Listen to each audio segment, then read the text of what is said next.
नमस्कार विद्यार्थी मित्रों। आज के इस वीडियो में हम 2022 मार्च अप्रैल में जो बोर्ड की एग्ज़ाम हुई थी उसका पेपर देखने जा रहे हैं। इकोनॉमिक्स का पेपर है जिसका कोड है 022।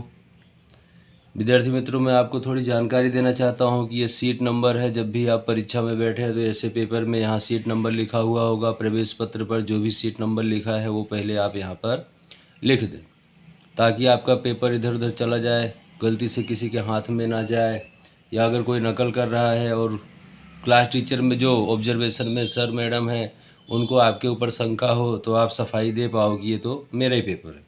ठीक है, अन्य ऐसे बहुत सारे कारण होते हैं, इसलिए इसे लिखना ज़रूरी है। 3 घंटे का पेपर होता है, 100 नंबर का पेपर होगा। कुछ सूचनाएं दी हुई होती है कि इस प्रश्न पत्र में कुल 5 विभाग हैं। जैसे कि जिस पेपर के बारे में मैं जानकारी दे रहा हूँ इसमें 63 क्वेश्चन है। 2022 का मास प्रमोशन के बाद का पेपर था। पेपर स्टाइल चेंज हुई थी। अभी 2023 में जो आपके लिए पेपर आने वाला है उसकी पेपर स्टाइल चेंज हो गई है। लेकिन ये 2022 का पेपर मैं आपको इसलिए बता रहा हूँ कि बोर्ड के अंदर पूछे गए जो भी प्रश्न उत्तर हैं उन्हीं में से लगभग रिपीट होते हैं, और अगर ये प्रश्न उत्तर आप तक पहुंचते हैं तो आपकी तैयारी अच्छी तरह से हो पाएगी।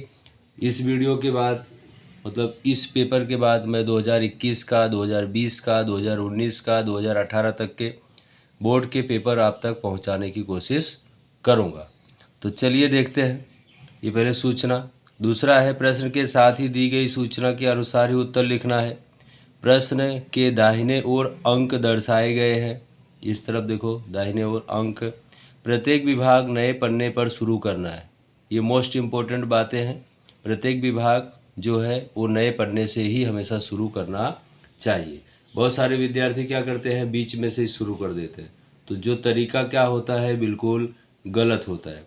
पहले जब भी हमें पेपर मिले तो पेपर को हमें अच्छी तरह से 10 मिनट व्यवस्थित पढ़ना चाहिए और उसके बाद ही लिखना शुरू करना चाहिए। क्योंकि हम पहले शुरुआत में लिखना शुरू कर देते हैं, बाद में गलतियां बहुत होती हैं। अरे ये नहीं आ रहा था, वो नहीं आ रहा था, ऐसा हो गया, वैसा हो गया, तो बाद में ये सारी गलतियों की संभावना नहीं बनती है। चलिए, सबसे पहले हम विभाग ए देखते हैं। नीचे दिए गए प्रश्न क्रमांक 1 से 20 हेतुलक्षी प्रकार के प्रश्न हैं। दिए गए विकल्पों में से सही विकल्प पसंद करके उत्तर लिखिए। प्रत्येक प्रश्न के लिए 1 अंक दिया हुआ है। कुल 20 क्वेश्चन आएंगे और 20 अंक दिए हुए हैं। ठीक है। पहला क्वेश्चन है कि जब स्तंभ आकृति के प्रत्येक स्तंभ का मूल्य 1 से अधिक उप विभागों में वितरण किया जाए तब कौन सी आकृति बनती है। तो विद्यार्थी मित्रों देखो, यहाँ पे 4 विकल्प दिए हुए हैं। पहला दिया है सरल स्तंभ आकृति, बी है पास पास की स्तंभ आकृति, सी है विभाजित स्तंभ आकृति, डी है आवृत्ति बहुकोण। आप भी अंदाज़ा लगा सकते हैं कि इसमें से सही आंसर कौन सा हो सकता है। चलिए मैं बताता हूँ, आपका सही आंसर है विभाजित स्तंभ आकृति। क्वेश्चन नंबर 2,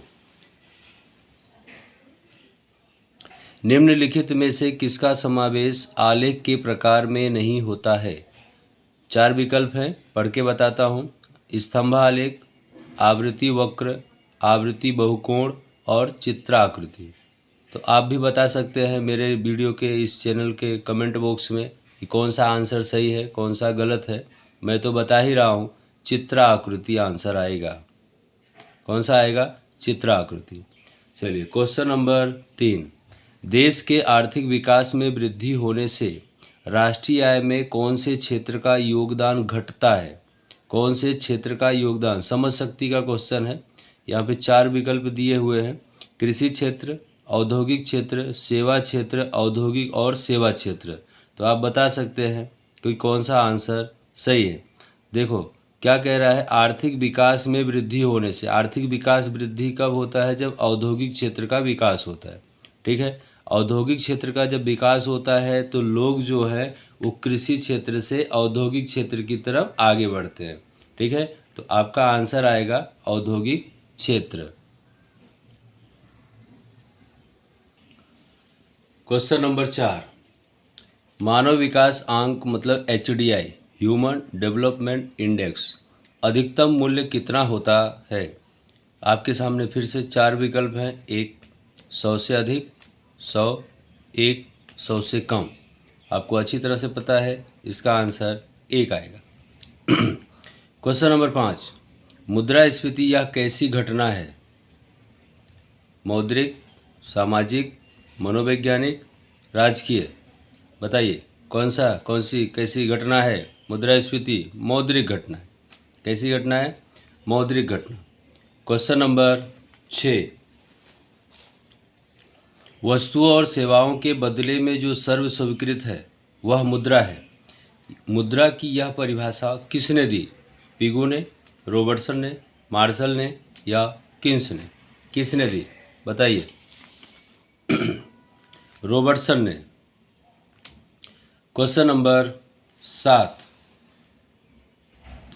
आरबीआई का राष्ट्रीयकरण कौन से वर्ष में किया गया? 1949, 1969, 1935, 1955। आपका आंसर है 1949। क्वेश्चन नंबर 8, निम्नलिखित में से किसका समावेश मौद्रिक नीति के गुणात्मक साधन में होता है? गुणात्मक साधन में होता है। ए रेपो रेट, बी बैंक दर, सी नगद रक्षित कोष, डी भेदभाव युक्त ब्याज की दर। बताइए किसका समावेश होता है? तो भेदभाव युक्त ब्याज की दर में दर का समावेश होता है। क्वेश्चन नंबर 9, तेंदुलकर समिति की सिफारिश के अनुसार वर्ष 2011-12 के लिए ग्राम्य क्षेत्रों की गरीबी रेखा निश्चित करने में मासिक कितने रुपए निश्चित किए गए? कितने रुपए मासिक? ध्यान देना, यहाँ पे ग्राम्य क्षेत्र की बात है, शहरी क्षेत्र नहीं। दोनों चीज़ की वहाँ पे चर्चा की गई। आपके विकल्प है 816, 916, 1000 और 2000। तो आपका आंसर है 816। अब देखो मैंने यहाँ पे ग्राम्य क्षेत्र स्पष्टीकरण इसलिए किया क्योंकि अगर शहर होता तो 1000 आता और गांव है तो 816 आता है। क्वेश्चन नंबर 10, वर्ष 2013 में भारत में सबसे कम गरीबी किस राज्य में देखने को मिली? देखो सबसे कम की बात है, ज़्यादा की नहीं। बिहार, छत्तीसगढ़, महाराष्ट्र, गोवा। तो बताइए गोवा आएगा। अब यहाँ पर कम है तो गोवा है, अधिक होता तो छत्तीसगढ़ होता। ठीक है। क्वेश्चन नंबर 11, बेरोजगारी के प्रकार निर्धारित करने के मुख्य 4 मापदंड किसने प्रस्तुत किए? बेरोजगारी के प्रकार निर्धारित करने के मुख्य 4 मापदंड किसने निर्धारित किए? मार्शल, राजकृष्ण, महालनोबिस या रोडान? तो आपका आंसर है राजकृष्ण। क्वेश्चन नंबर 12,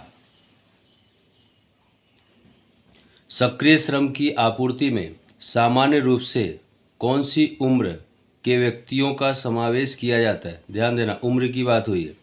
15 से 60, 20 से 60, 15 से 64, 18 से 35। आपका आंसर है 15 से 60 वर्ष। क्वेश्चन नंबर 13, ईस्वी सन 2011 में भारत में मृत्यु दर का प्रमाण कितना था? मृत्यु दर का प्रमाण 11 में 7.1, 5.1, 21.8, 10.8।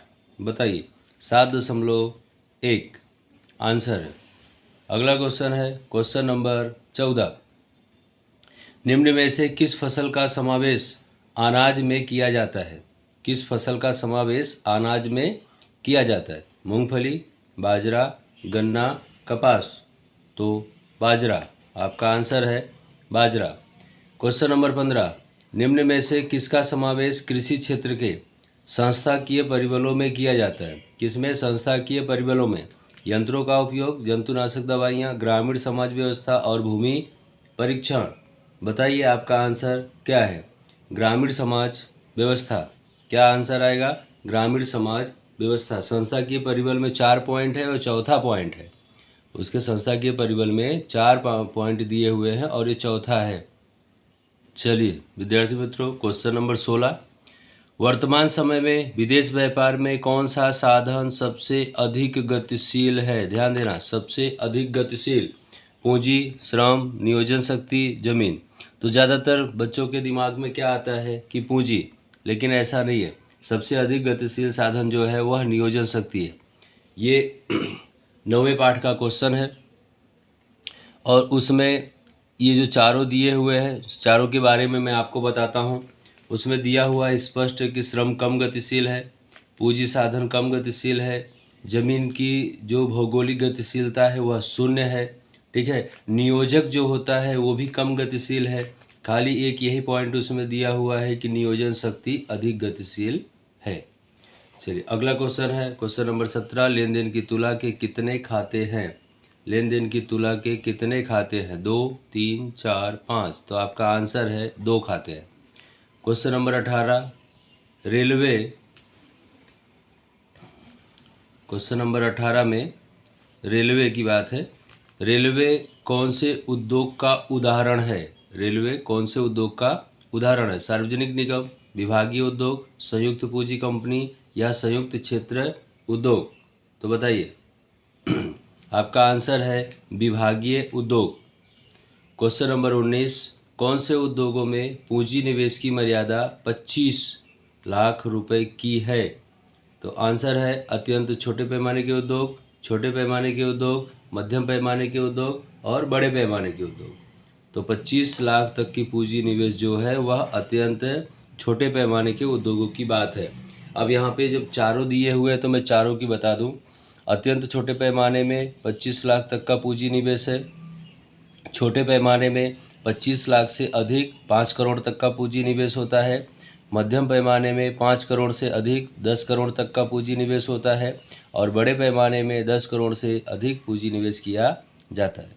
आज के इस वीडियो का लास्ट क्वेश्चन है इस सेक्शन का, सेक्शन 8, क्वेश्चन नंबर 20। भारतीय कानून संहिता के अनुसार किस उम्र तक के बालकों को प्राथमिक शिक्षा मुफ्त और अनिवार्य होनी चाहिए ऐसा कहा है? 5 से 15 वर्ष, 4 से 14 वर्ष, 7 से 15 वर्ष या 6 से 14 वर्ष? तो आपका आंसर है 6 से 14 वर्ष। तो विद्यार्थी मित्रों आज का वीडियो यहीं पे पूरा होता है। अगले वीडियो में हम इस पेपर का सेक्शन बी लेकर आएंगे। तब तक के लिए आप इसे देखिए, तैयारी करिए। धन्यवाद।